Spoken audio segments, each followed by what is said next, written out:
जनजाति का दर्जा देना होगा। भोक्ता समुदाय से संबंधित विधेयक 2020 को पारित करो। भोक्ता समुदाय से संबंधित विधेयक 2020 को पारित करो। भोक्ता समुदाय से संबंधित विधेयक 2020 को पारित करो। आदिवासियत है, हमें प्राकृतिक पुजारी है। हमारा समाज महान पुजार है। तो आखिर क्यों इस तरह के किया जा रहा है? हमारे समाज के साथ बहुत बड़ा अन्याय किया जा रहा है। अब अन्याय हमें सहने लायक नहीं है, अब हम लोग सहेंगे भी नहीं। आज राजभवन के सामने हम लोग धरना में उपस्थित हुए हैं। जरूरत पड़ेगी तो हमें दिल्ली में जाकर के भी धरना प्रदर्शन करने के लिए हमें तैयार हैं। हमारी मांगे हैं।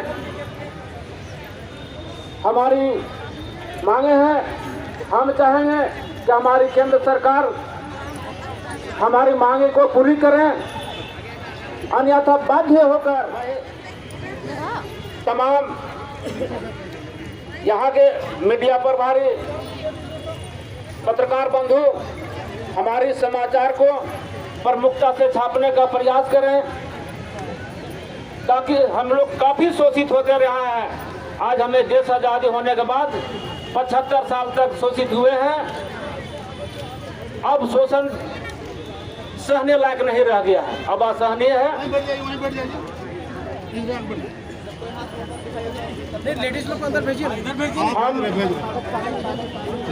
काफी दुखी है इससे। 29 अक्टूबर शुक्रवार को खरवार भोक्ता समाज के द्वारा राजभवन के सामने एक दिवसीय धरना प्रदर्शन किया गया। आज इस धरना में हम लोग अभी हमारे साथ मौजूद है केंद्रीय अध्यक्ष श्री दर्शन गंजू जी। आइए हम उनसे बात करते हैं। सर, ये जो आंदोलन हो रहा है, एक दिवसीय जो धरना है, वो किस विषय पर किया जा रहा है?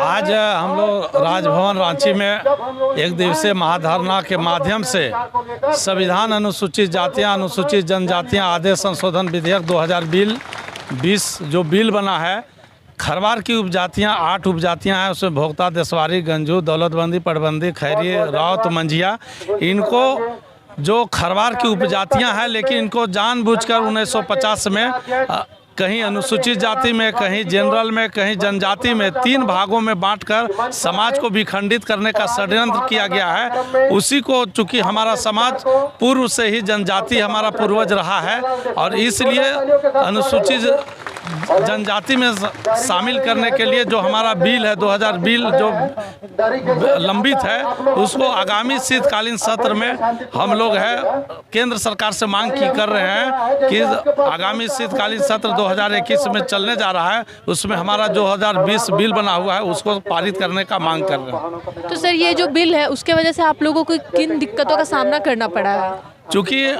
हम तो अलग से मांग नहीं कर रहे हैं, हम खुद खरवार की उपजातियां हैं और खरवार जनजाति सूची में 16वां नंबर में है और हम उसका उपजातियां हैं, जबकि सभी उपजातियों को जनजाति के श्रेणी में रखने का प्रावधान भारत सरकार रखा हुआ है और सारा प्रक्रिया पूरा होने के जनजाति शोध संस्थान हम लोग को प्रमाणित कर चुका है, RGI भी प्रमाणित कर चुका है और जनजाति आयोग भारत सरकार का भी हम लोग को क्लीन चिट दे चुका है और उसके बाद बिल बना है। इसके बावजूद भी जानबूझकर, चूंकि झारखंड प्रदेश से ही अर्जुन मुंडा जनजाति के मंत्री भारत सरकार में है, लेकिन जानबूझकर हम लोग के साथ मतलब है कि उदासीन रवैया अपनाकर हम लोग को वंचित करने का षड्यंत्र हो रहा है और इसके खिलाफ में हमारा समाज है आक्रोशित होकर आज महामहिम राज्यपाल के सामने हम लोग अपनी बात को रखने के लिए आए हैं।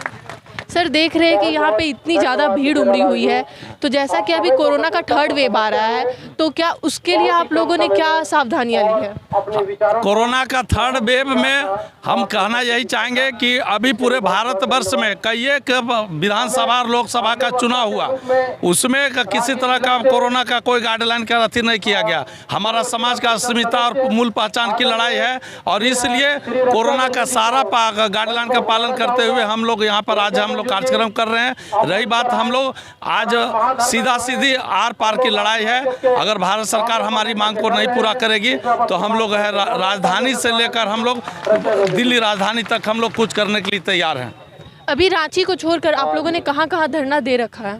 अभी 4 अक्टूबर से शुरुआत हमारा कार्यक्रम हुआ। चतरा में लाखों लाख की संख्या में उतरे, लातेहार में उतरा, तमाम झारखंड के मतलब खूंटी, हम लोग बोकारो, धनबाद, रामगढ़, रांची, हर जगह और हजारीबाग, हर जिले में हम लोग का कार्यक्रम एकदम क्रमबद्ध तरीके से हम लोगों का करके तब अंतिम में है महामहिम राज्यपाल के यहाँ आज 29 अक्टूबर को हम लोग यहाँ पर कार्यक्रम कर रहे हैं महाधरना। और यहाँ जितने लोग बैठे हुए वो कहाँ से आए हैं? वो झारखंड के कोने कोने, जंगल, झाड़, पर्वत, पहाड़ सब जगह से लोग आए हुए हैं। और अभी बहुत लोग हैं जो मोराबादी से लेकर पूरे जगह जगह पर पुलिस प्रशासन हम लोग का कार्य मतलब है लोगों को रोकने का काम किया गया है। वो लातेहार से लेकर बालूमाथ से लेकर इधर चतरा, हजारीबाग, हर जगह रूट में रोक दिया गया है। यहाँ पर आने नहीं दिया जा रहा है।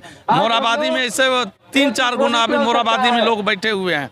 अभी यहाँ आने के लिए प्रशासन हर रोड में रोके हुए है। एकजुट नहीं होते हैं और इसलिए हम लोग प्रशासन से भी आगाह कर रहे हैं कि भाई हमारे लोगों को शांतिपूर्ण तरीके से हम लोग धरना कार्यक्रम कर रहे हैं, वो यहाँ पर पहुँचने के लिए, आने के लिए उनको रोका नहीं जाए। मोराबादी साइड से आ रहे थे तो देख रहे थे कि जगह जगह पे आपके लोगों को रोका गया था, आपकी गाड़ियों को रोका गया था, तो आखिर क्या बात है कि उन्हें रोका जा रहा है? अब ये तो खैर शासन प्रशासन का बात है, वो तो हम नहीं बता सकते हैं। लेकिन हम लोग का जब भी मतलब जो घोषणा हुआ खैरवार भोक्ता समाज विकास संघ का, हर जिला में हम लोग इस मुद्दा को लेकर के लोगों को जानकारी देंगे, बताएंगे, है ना, हमारा बिल क्यों रुक रहा है इसके संबंध में। तो ये सब चीज़ एक साजिश है जो अभी खुट्टी में आपका परमिशन ही नहीं दिया। हमारा हजारीबाग जिला में मैंने रैली वगैरह का परमिशन नहीं दिया। जगह जगह पर हर जिला पर अपना अपना कुछ ऐसा किया। यहाँ पे हम लोग पहले केंद्रीय कमेटी का घोषणा हुआ था कि हम लोग को सभी जिला से आकर के महामहिम राज्यपाल महोदय के यहाँ हम लोग धरना प्रदर्शन करेंगे और वहाँ पर ही अपना जो हम लोग को आपदा विपदा है वो बताएंगे, है ना। तो इसलिए आह्वान हुआ था तो सब लोग जगह से आ गए हैं, है ना, लेकिन यहाँ आने का अनुमति नहीं दिया जा रहा है। तो यही हम लोग का साथ में स्थिति है। 33 दिन से मोराबादी मैदान में सहयोगी पुलिस जो है बैठे हुए हैं वो, तो उन लोगों की अभी तक सुनी नहीं गई है। आप लोग यहाँ पे एक दिन का एक दिवसीय धरना दे रहे हैं, तो क्या आप लोगों की बातों को सुना जाएगा? अवश्य सुना जाएगा, क्योंकि 74 वर्षों से हम लोग को अपने मूल पहचान के लिए हम लोग संघर्षरत हैं और तमाम भोक्ता समाज आज आर पार की लड़ाई लड़ने के लिए पूरा तत्पर है। आज पूरे झारखंड के कोने कोने से, पूरे गांव-गांव से महिलाएं, बच्चे, बूढ़े, नौजवान सभी लोग अपने मूल पहचान के लिए आज राजभवन के समक्ष धरना देने के लिए आए हैं। और सरकार यदि हम लोगों की मांगों के ऊपर गंभीरतापूर्वक विचार नहीं करती है, हमारा जो लंबित विधेयक है वो शीघ्र पारित नहीं किया जाता है, तो आने वाला समय हम लोग दिल्ली की ओर कुछ करेंगे और जंतर मंतर में अपनी मांग को लेकर के हम लोग धरना देंगे। तो सर ये जो धरना आप लोग दे रहे हैं इसका मतलब मेन मोटो क्या है? आप लोग क्यों करना चाह रहे हैं? क्योंकि हम लोग जन्म से, कर्म से, वचन से आदिवासी हैं। 10 अगस्त 1950 से पूर्व हम लोग आदिवासी थे। हमारा एक भाई को, खरवार को आप आदिवासी के सूची में रखे हैं और जो उसके उपजाति हैं, भोक्ता है, खरवा, दौलतबंदी है, पटबंदी है, राउत है, मंझिया है, खैरी है, उनको आप ऐसी सूची में रखे हैं। ये तो घोर विडंबना है, जबकि भोक्ता समाज कहीं से भी दलित नहीं है। दलित बोल करके हमारे समाज को अपमानित किया जा रहा है। तो सर अभी कोरोना के टाइम में इतनी जो भीड़ उमड़ी हुई है अभी, तो उसके बारे में आप क्या कहेंगे? चूँकि हम लोग गांवों से निवास करते हैं और सभी लोग कोरोना से, विशेष रूप से कोरोना का जो गाइडलाइन है उसका पूर्ण रूप से पालन करते हुए यहाँ तक आए हैं। सर कोरोना का गाइडलाइन तो ये भी है कि सामाजिक दूरी बनाए रखनी है, लेकिन यहाँ पे जो पूरा जो ये बैठे हुए सब लोग, वहाँ पे कोई दूरी दिख नहीं रही है। नहीं देखिए, ऐसा देखा जाए जब कोई चुनाव होता है वहाँ पर लाखों की भीड़ होती है, तो वहाँ पर ये सब सवाल नहीं आता है, क्योंकि ये सामाजिक कार्य है। यहाँ पर लोग अपने मांगों के लिए यहाँ आए हैं और मांगों के लिए कोई भी कुर्बानी देने को तैयार है।